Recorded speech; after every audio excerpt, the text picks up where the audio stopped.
Hey everybody, Fatbird Finds here. I'm Mary Beth. And I'm Laura. And Laura, guess what today is? What's today? It is the premiere of Fatbird Finds Your Hometown Challenge. Yes, I'm so excited. Me too. So first of all, thank you to everyone who has participated. This is really great. Yes, it's so awesome. I can't wait to watch all of them. Right now I'm at work and Mary Beth is chatting with you, but I can't wait to get home and I'll be sure and comment on everybody's video. Yes. Okay, so if you're just now watching this video, don't worry, you can still participate. You know, even if it's several weeks later and you want to get a video into our playlist, that's perfectly okay. Yeah, we've been on a couple of challenges and I'll go back and kind of check out the playlist because people will just, continue to add to it. So yeah, feel free. Yeah, I'm excited. Okay, so let's jump right into it, shall we? We shall. Okay, so Laura and I are from Kentucky, in case you didn't know that already. Western Kentucky. Yes, more specifically, Paducah, Kentucky. Right, so when you think about Kentucky, you probably think about Lexington, Louisville, those big cities, which are fantastic. And my kids live in Lexington, and we'll take some footage there sometime, Mary Beth, because it's beautiful, right? Yeah, that'd be great. But we're completely different, really. We're about 4 hours away from all that. Yes, we are on the far other side of the state, the western end of the state. And actually, we are kind of right in the middle of Nashville, St. Louis, Louisville, and Memphis. Right, on the map, if you drew a big circle around all those, we'd be almost in the center of that, right on I-24. Yes. So we just wanted to show you what a weekend in Paducah might look like. But not just Paducah. We're going to show you a few surrounding areas as well. Yeah, that's right, and we're only 2 hours from Nashville. Yes, exactly. So before we get started, maybe let's talk about where the name Paducah came from.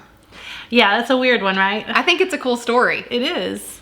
Okay, so legend has it that General William Clark, who founded Paducah in 1827, named it in honor of the Paducah Native Americans, a subtribe of the Chickasaw who lived and hunted in the area, and their chief, Paducah. This legend is disputed by Chickasaw experts. The statue was sculptured by Laredo Taft in 1909. Mr. Taft combined features of various Indian tribes in its execution. Laura, that wasn't Chief Paducah.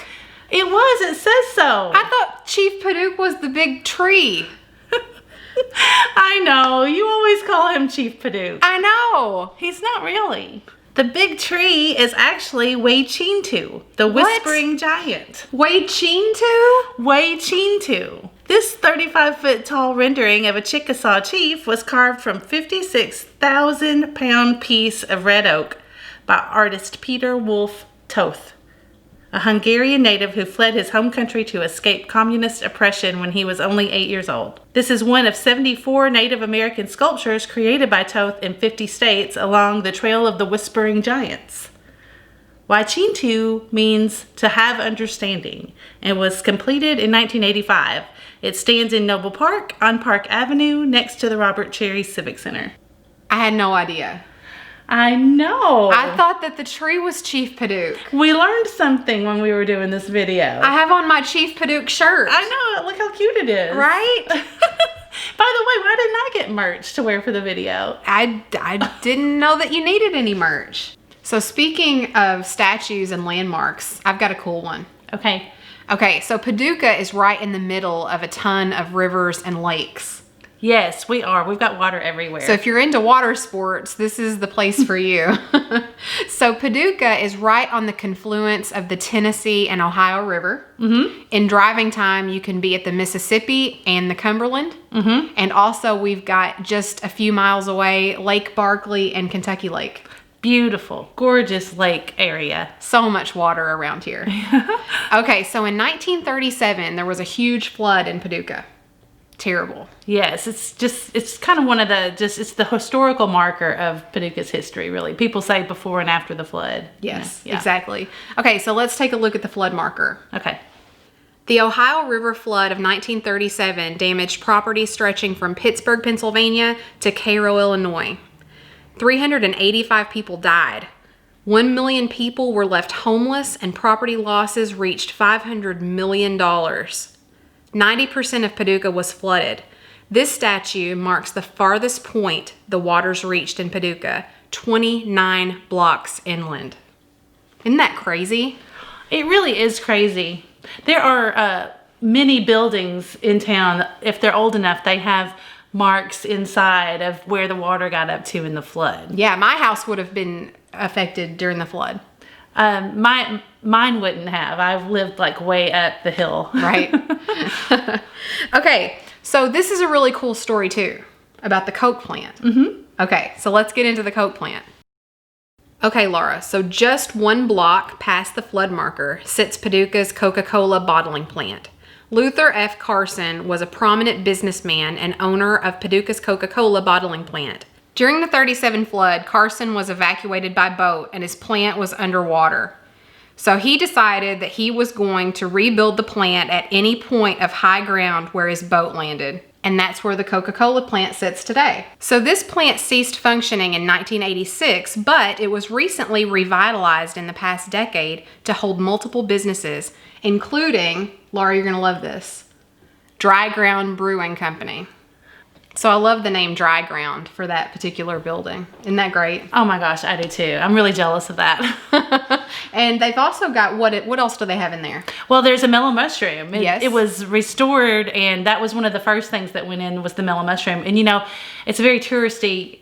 In all the big tourist towns, mellow mushroom grabs an old building and really makes it cool. Yeah. And the building itself is architecturally significant. It's Art Deco, and it's so cool in there. It is so neat, and it has like a rotunda that lights up at night. It's really, really neat. Yes. Laura, what's next on the list? I think Whitehaven's next. Whitehaven. Is that like, it's the tourist stop. It's like the, what do you call that? A rest stop. A rest stop. Yeah. What was it before that though? But it's gorgeous. It's this big, gorgeous mansion. Yeah. And everybody goes out there and takes prom pictures out in front of it. That's true. It looks like Gone with the Wind or something. Yeah, it does. So this grand house in the form you see it here was built in 1903. Prior to its classic revival renovation in 1903, the home was a simple brick farmhouse built originally in 1865. The house was abandoned and fell into disrepair in the 70s, but was saved from demolition by the state of Kentucky and restored as a welcome center. You know, I recently saw pictures of Whitehaven, like back in the, I guess, late 60s, early 70s. Oh, did you? It was a mess. Mm-hmm. They've done such a good job on that. They really have. And they actually, my mom had sold them a lot of things to go in there. Oh, really? Yeah. I can remember going in there, I think in high school. I think we might have taken a field trip in there, and they had tons of antique things in there. We need to go back in there and look when things lighten up a little around here. A lot of the stuff we need to go check out again. Yeah, that would be a good idea. So, Laura, you can't really think about Paducah without thinking about one thing. I know what you're going to say. What? Quilts. Quilts. That is exactly right. We're Quilt City, USA. Paducah is Quilt City, USA. It's true. Okay, so Laura and I used to work for the American Quilter Society, and we did quilt shows here in Paducah every spring, and we went and traveled to other cities to put on quilt shows as well.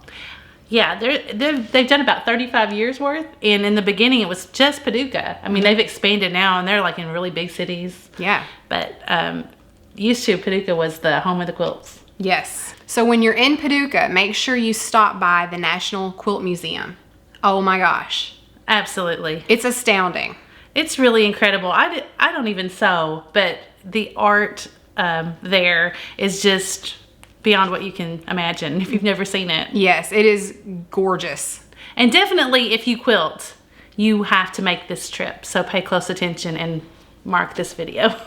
So the National Quilt Museum was established by Bill and Meredith Schrader, owners of the American Quilter Society, and opened to the public on April 25th, 1991. It is the only museum in the country dedicated to today's quilts and quilt makers. In 2008, Congress designated it as the National Quilt Museum. So yeah, I think that's a really cool thing about Paducah. I do too. And that museum, it doesn't just have any old quilts. It has the winning quilts from the quilt shows in the past. Mm-hmm. It's really awesome. It really is. And during Quilt Week here in Paducah, everybody goes quilt. So like all the restaurants, people put up signs, welcome quilters all over town. There are vendors all over town selling fabric and just everything you can imagine. Yeah, they plan year to year. They know who they're going to stay with. They have friends that the vendors do that they stay with, and they set up, and it's really, really worth the trip. If you are any kind of a sewing person or a quilting person, you would love it. And it's just not just a national thing. I mean, there are vendors and fans and participants from all over the world. Oh, definitely. Yeah. When I worked there, we would do registration, and we would get them from everywhere. I mean, everywhere. China, Japan, Germany, England, you name it, they were here. Mm-hmm. Really cool. So the Quilt Museum is located in downtown Paducah, and that's where you're going to find a lot of really cool antique malls. You're going to find a lot of boutiques, carriage rides, restaurants. It's just a really cool place to be on the weekend. It really is. It's historic. There's like a market district where, because it's right on the riverfront, and historically they would unload and restock their supplies and all that kind of stuff in that area. So there's restaurants. It's artsy. It's just great. Yes. Also on the weekend, there's a huge farmer's market. And you don't want to miss that either. There are tons and tons of vendors here. It's really fun, and it's really scenic because it's right there on the river. I know. I wish that it hadn't been all this COVID-19 business, and we would have gotten some really good clips of the farmer's market. So speaking of downtown Paducah, the flood wall. Yes. So we can't leave out the flood wall because it's gorgeous. I know, and not every city can say that. Flood walls are usually an eyesore. Yeah, but ours is really pretty. It is. So our flood wall is completely painted with murals. Yeah, I don't know whose idea that was to start with, but it's fantastic. It's a super good idea. So Robert Dafford and the Dafford Murals team created more than 50 panoramic murals along our downtown flood wall, featuring images from Paducah's history. It is a 3-block path with informative plaques along the way, and each mural is lit, so you can check them out day or night. Robert Dafford is a famous muralist from Lafayette, Louisiana. His work can be viewed throughout the United States and in France, Belgium, and England. That's really cool. I didn't know that he had international work. I know, it is cool. And have you ever been down there when he was working on them? Yes. So it's quite the attraction. Yeah. People kind of just stand around and watch. It's really cool. It is. He puts up scaffolding up there and works. It's just really fun to watch. Mm-hmm. So we're going to talk about one more building, downtown Paducah, before we move on to some other cool attractions in the area. Okay. And that is our City Hall. Oh, our City Hall is so cool for all you mid-century modern fans. You're going to love this. Yes. So Paducah's City Hall was designed by world-famous architect Edward Jarrell Stone. Stone also designed the MoMA, the Museum of Modern Art in New York City, John F. Kennedy Center for the Performing Arts in Washington, D.C., and the U.S. Embassy in New Delhi, India, among many other public buildings. Many of his buildings have features that resemble Paducah's City Hall. So recently, they were going to scrap City Hall and start new, weren't they? Yes, and just like with antiques and collectibles and stuff, people thought they had grown out of that look or that modern, mid-century modern look, and decided they didn't like it. Yeah, and there was an uprising in Paducah. They were like, save City Hall. And they did. They recently renovated it and saved it. Yeah, and there's not much reason. I mean, you don't all the time have a reason to go in there, but have you been in there? Not recently. I've been in there years ago. The inside is so cool. Just, of course, I don't know. Now it's redone a little bit, but used to, it looked like you were walking right into 1968. And this gorgeous big fountain in the middle. It's really neat. It's a cool building. I lied. I've got one more thing to talk about. Okay. Downtown Paducah. I'll make the exception. You promise? Yeah, I Are promise. you mad at me? Yes. So the riverfront is a huge attraction down here in Paducah. Absolutely. Yeah, it's just like the center of attention down there. There are huge events down here. We have Barbecue on the River, which happens every fall, and that brings people from all over the place. We also have riverboats that dock and bring guests from everywhere who shop downtown while they're here. That would be kind of a cool trip, right? Like if you guys can afford to do that, you should get on a Delta Queen or something and make the whole trip and get off at Paducah and visit us. But it's pretty cool. And I'm telling you, when those riverboats dock down there, I mean, people are taking pictures of those. There are huge crowds. I was at one of the restaurants downtown one time when one of the riverboats had docked, and there was a couple there from England in line with me to get a sandwich. They were just so impressed with Paducah and just couldn't stop talking about how nice everyone was and how cute everything was. That is so cool. And we even have like the Paducah ambassadors. We have like a little volunteer staff that wear red jackets so that people can ask them questions. Yeah, it's really adorable. One more thing. Okay. I lied again. Okay. This is the last thing about downtown. Okay, Mary Beth. So we have this really cool restaurant downtown Paducah called the Freight House. Yeah, we have a lot of restaurants, but this one stands out because there's somebody famous there. So the chef of the Freight House, Sarah Bradley, was recently on Top Chef. Yeah, we all had watch parties and everything, and we couldn't wait to see how she did. And she went all the way to the end. Yeah, she was the runner-up. Isn't that great? I know, it was fantastic. It was so cool for her and for her restaurant, and everybody was so excited. And it's spectacular. It would match any kind of big city restaurant that you'd want to eat at. Speaking of watch parties, we have a little theater downtown called Maiden Alley Cinema, and they had watch parties there in the theater for her. Isn't that cool? Yeah, that's so much fun. Okay, so I promised that was going to be the last thing about downtown, so we are going to move elsewhere. I'm ready. How about we talk about some cool places to thrift? Absolutely. That's what everybody wants to know. Yes. So you know what's going to be on the top of our list? What? Well, the very first place that anybody needs to stop if they're here antiquing. That's right. What is it, Laura? It's Lehman's. Lehman's Furniture and Antiques. Yes, we have done a whole video on Lehman's, and there will be more in the future because that was so much fun for everybody. So here we are right in front of Lehman's. Give you a good full view of the outside of the building. So that it's kind of in an off part of town. So you might have to look for a minute, put it in your GPS, 1616 South 6th Street. That's hard to say really fast. It is. And we'll just peek inside for a second. She has all kinds of different things at any given time. There are antiques. There are nice high quality decorative items, really nice furniture that aren't antique but that you would love to have in your house. She has this big cabinet that we're showing, this 8-foot general store walnut counter, and also this table we got at the auction that I bid on the other day. Awesome. So somewhere else that we also like to go thrifting is the Shed. Oh yeah, we've done a video or two there. We like the Shed. Mm-hmm. Was this the old Walmart? Yes, it was. I thought so. Yes, sometimes I still think about it as the old Walmart. So we've done a video in the Shed before, and it's just a little antique mall here in Paducah. And you know, sometimes you find some really cool stuff in there. Yeah, that's the same thing there. There's no telling what you might find in there. Yes. So I know I said this earlier, but there are just a ton of little antique stores just all throughout Paducah. Yes, and you know, part of the charm and the character of the downtown area is that you can just like go up and down any little street, you know, and find this random shop. Yeah, and they're all, you know, really good. There's just too many to list. So we also want to mention that Paducah does have a Goodwill.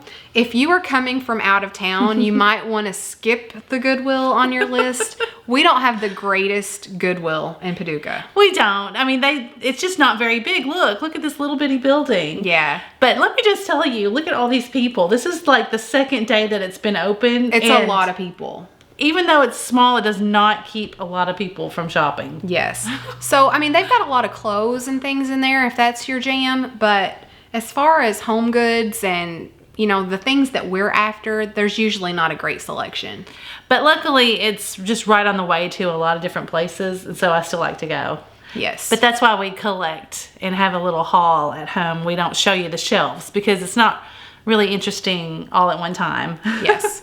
And I'm so mad at myself because when Laura and I were out shooting our videos for this, there was a groundhog in the Goodwill parking lot. It just ran out from under a car. And I was like, oh my gosh, where did that come from? It's just in the middle of this busy street on this Goodwill parking lot. It was so funny. It was hilarious. It was big.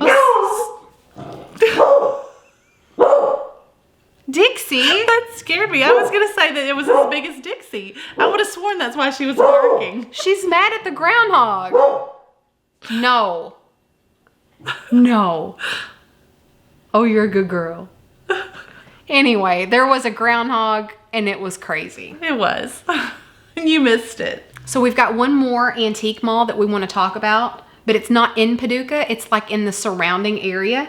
Right. We left it to the end because we want to talk about the area that it's in as well as it. So before we get to that antique mall, let's segue just a little bit into my hometown. So Laura is from Paducah.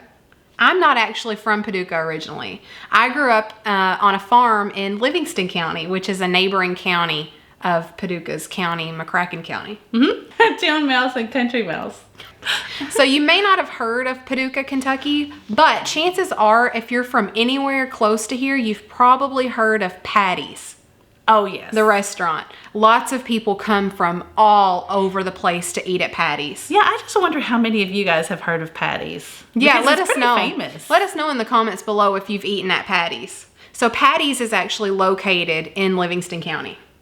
See, I didn't really realize that. Yeah, it's in Grand Rivers, which is like at the bottom eastern part of the county. All those counties run together for me. All those non-McCracken counties. Non-McCracken counties. So I promised some of you guys during my flippin' and sippin' that I would show you a view of the road that I grew up on. So here's that road. Again, I did grow up on a farm in Livingston, and so I went and visited the other day and shot a little bit of video just to show you guys where I come from. Maybe you should redo your movie quote from Out of Africa to Out of Livingston County. I had a farm in Livingston. Okay, but I am not from the part of Livingston County where the lakes are. So let's go back into the lakes. So earlier I mentioned that we were just surrounded by water here. Mm-hmm. So down here in Grand Rivers is like the beginning of Kentucky Lake and Lake Barkley. Yes, and just to be honest, we take this area for granted because we grew up here, so we never really, we don't go that often, but my gosh, it's beautiful. Yes, and the area of land in between the two lakes is called LBL, Land Between the Lakes, and it's just so good for camping and fishing and, you know, tourists. There's just so much to do down there. That's right. It's still pretty natural though, Mary Beth, so it's not like built up with touristy kind of stores and all that kind of stuff. You know, you get a really good nature experience if that's what you're after right there in that area. Yeah. So we just want to give you, you know, a few shots of the lake and some of these piers out here and sailboats, and it's just such a gorgeous area. Yes, I would highly recommend, right here where we are at Lighthouse Landing, they have cabins. Mm-hmm. I highly recommend staying somewhere like that if you're not a camper. If you're a camper, definitely come to camp here. And LBL and Patti's and the lake, that's all only about 30 minutes from Paducah. Yeah, and at the same time, also about 20 or 30 minutes from Murray and Mayfield, which both have really good big Goodwills. Yeah, so we're really just at the center of a lot of really cool places. Yeah, and then there's one special place. Yeah, so this is our favorite, one of our favorite antique malls that we saved for the last. That's right, and it is Twin Lakes. Twin Lakes. And guess who has a booth here? Who? George, the antique nomad. That's right. And does. I thought, before I confirmed it with him, I thought that I saw his hand in one of these booths. But yeah, so he did a video. He did a 2-part video. You guys should go check that out. I'll see if we can link it in the description. And it's awesome. There's lots of cool stuff in there. We'll probably do a video there one day soon. Yeah, that'd be great. Yeah, and so yeah, we wanted to be sure and include that so you guys could check out George's booth. Definitely. One last thing. I know I've said that like 40 times. This is really fun. We're really into it. I hope we're not like super long. But this is really the last thing. Okay. And this is kind of a teaser. Really? Yeah. So we want to show you this really cool place near the lakes. This is in Lake City, Kentucky, and it's called the Browseabout. Oh, I see now about the teas. Yeah. So in a couple of weeks, we have planned to show you guys a video of how we got our name, Fatbird Finds. You guys are really going to like this, I think, don't you? Yeah. So this is just a really cool place where you can buy concrete statuary. I mean, there is just tons of it. I mean, you could walk around this place for an hour and probably not see every piece. That's right. And just throughout the last Years. No, about 20 to 30 years. Oh my God, that's terrible.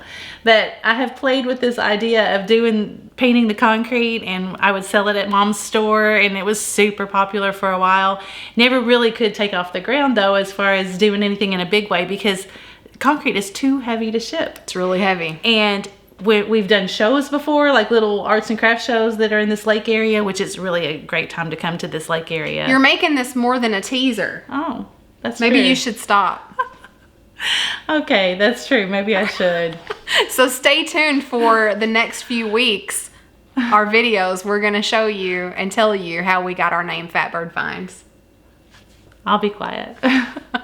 So we want to thank everyone for coming along on this tour of Western Kentucky with us. It's really been fun to shoot, and I hope that you guys have enjoyed it as much as we have. Yes, if you're planning your trip, please let us know. You can give us an email, and we don't want to miss out if somebody's coming into our area. Yeah, for sure. Okay, so be sure that you watch all of the rest of the videos on this playlist. We're really excited to have hosted this challenge. It's our very first challenge on this channel, and we're super excited for the participation. So be sure and support each other, like those videos, leave each other comments, subscribe to each other's channels. It would mean a lot. Yes, and I know most of you guys know this already, but even if you just comment, nice or nice job or enjoyed it or see you soon, tell us the date that you're coming to see us, whatever. It all helps in the comments. Yeah. On everybody's videos. So please like this video, leave us a comment below, tell us what you enjoyed about Western Kentucky, subscribe to our channel if you haven't already, and stay tuned to see what Fatbird finds next. See you next time. Bye, everybody.